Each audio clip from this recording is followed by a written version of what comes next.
If you're a realtor and listening, this will be the video for you. Farming is not one of these quick, get rich quick type lead sources. The higher the percentage of homeowners in the community, the better for you.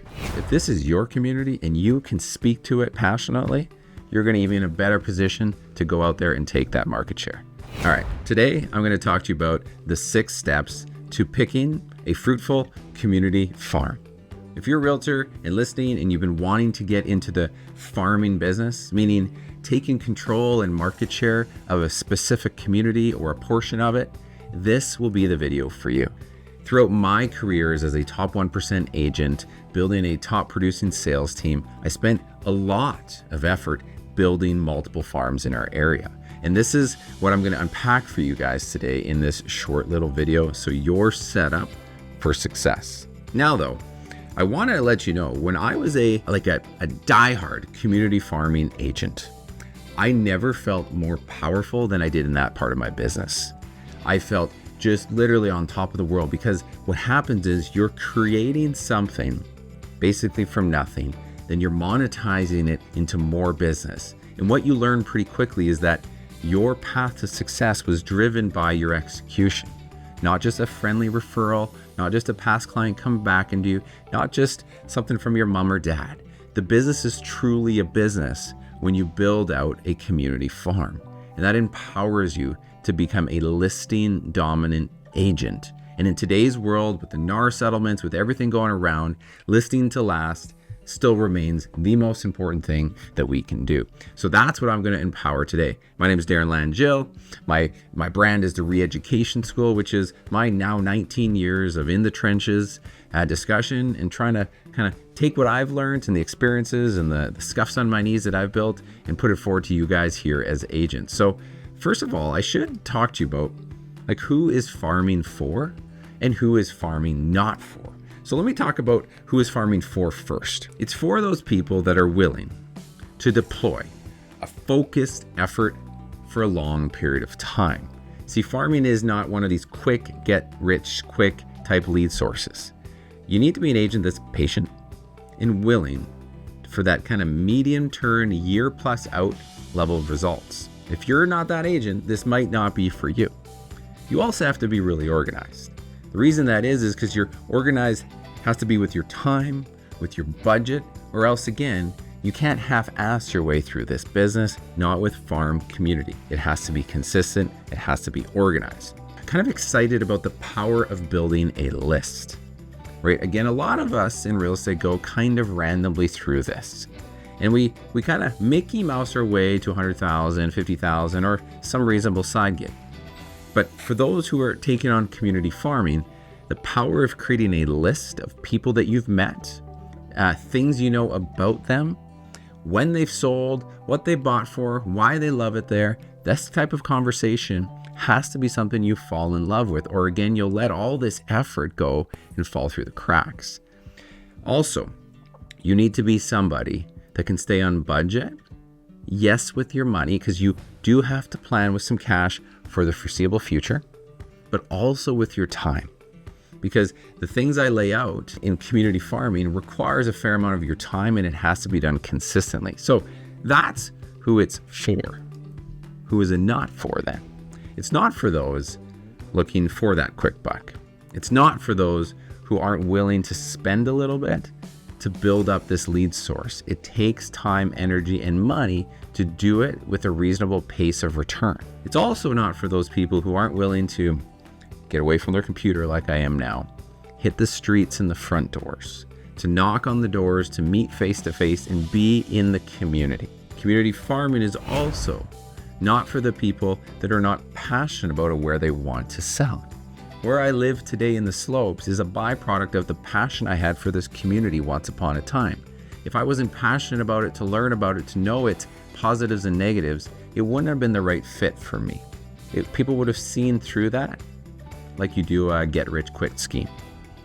And it's also not for those people just willing to put a part-time effort into this full-time strategy. You guys follow me? All right, so that's the who's it for, who's it not for. But let me unpack my 6 things that you need to decide on how to pick the best farm for you. All right? The farm. Pick the best farm. Number 1, size. Number 1 is size. And like the joke says, size does matter. And I want you to understand what I mean by this. My first farm was 330 single family homes. Okay? 330 single family homes. It was the complete community of a place called University Heights. My coach at the time suggested I was somewhere around the 500 home size range, because in order to build up a farm, you need to be there, like I said, at the front door, also in the mailboxes, with frequency. So if you pick something too large, like 1,000 homes, right? It would be hard pressed for me to believe that you can get through that community, meet these folks 4 times a year, which is what I suggest. So step 1, size matters. Approximately 500 homes, okay? Now, another layer to this is sometimes you have an area that you're excited about, but the community is much more than 500 homes. So my suggestion for you is find the pocket, right, of this master map community, and find the pocket that makes up around 500. Now with that, if you can pick an area within the community that you're passionate about, is about 500 householders, and if the letter carrier walks, so the postal routes, whether you're in Canada or in the US, there's a letter carrier walk, right? That where the mailman sends a certain amount of postage to this one area. You want your postage letter carrier walk to match the area that you're willing to go and walk and knock. Because my suggestions for you is a combination of door knocking with direct mail. And we don't want a bunch of your direct mail going to an area that you're never there and present. That would be what I call is spray and praying. And I wouldn't suggest that at all. So, okay, number 1 is size matters. Somewhere around 500 homes. Don't go bigger yet. Go bigger once you prove success, and then you can roll it forward. Okay?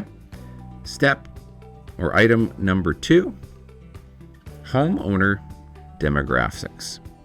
So, I can't spell homeowner demographics. What do I mean by this? The larger the percentage, higher the percentage of homeowners in the community, the better for you. Larger percentage of homeowner, the better for you. Now, I've built farms with about 80% homeowner demographic. I've also built them with 50% demographic.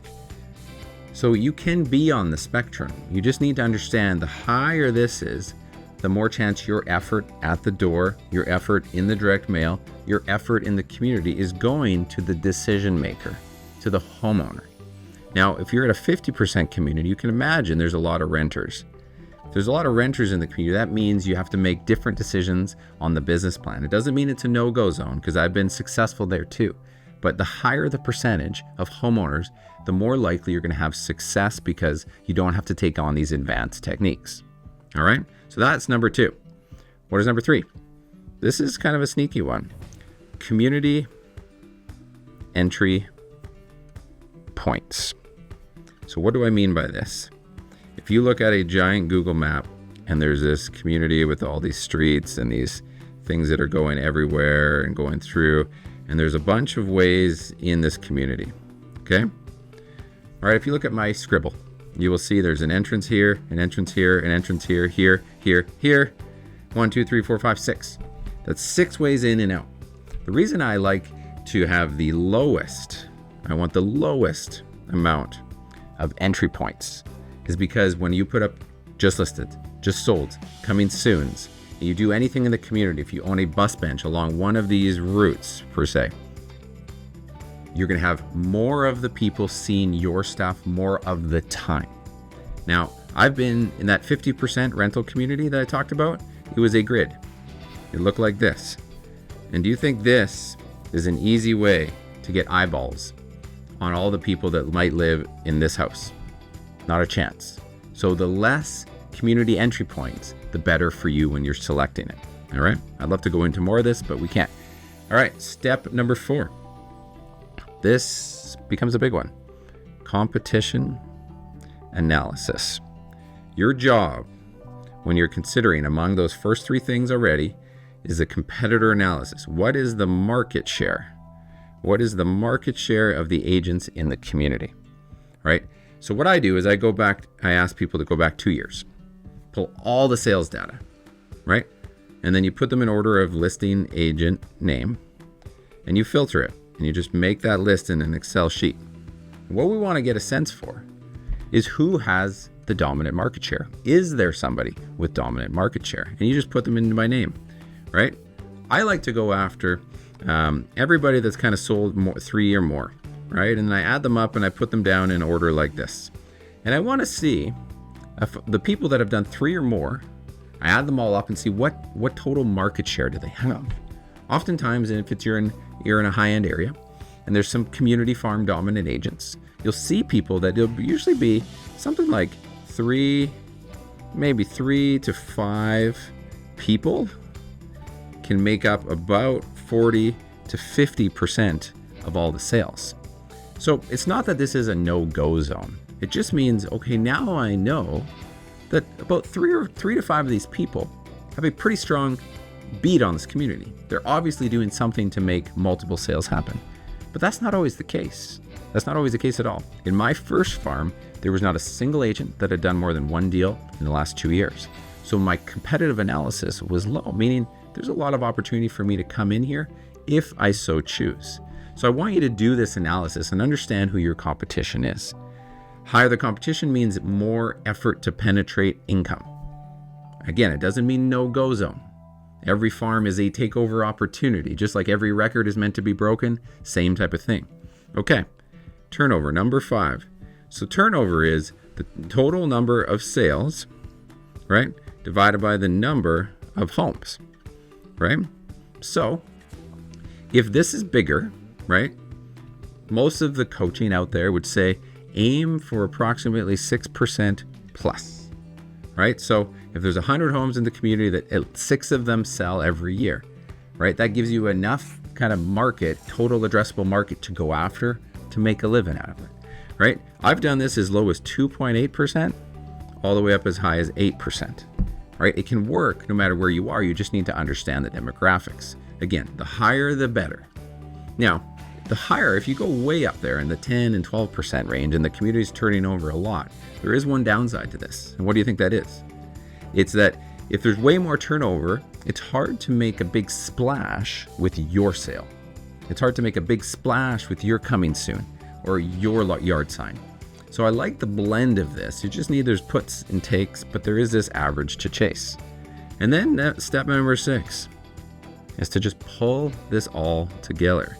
Pull it all together to decide that combination of things. Does it have few entry points? Is it easy to get my signs in front of more people? Is it small enough that I can get to the community with door knocking efforts and my budget to get direct mail into the mailboxes, right? Is the turnover reasonable that I can expect a reasonable return, all this energy and time and money that I'm putting into it? And these are the 6 steps to decide what and if this would be a good farm community for you. Now, there's a lot more to community farming, but I hope this is a great starting point for you to take action and decide if community farming is for you and if the thing that you're thinking about might be a good fit, right? The trump card on this, if this is your community and you can speak to it passionately, you're going to be in a better position to go out there and take that market share. Once again, thank you for watching. Hopefully this helped. Pass it along to somebody that could see value with, and I'll see you on the next one.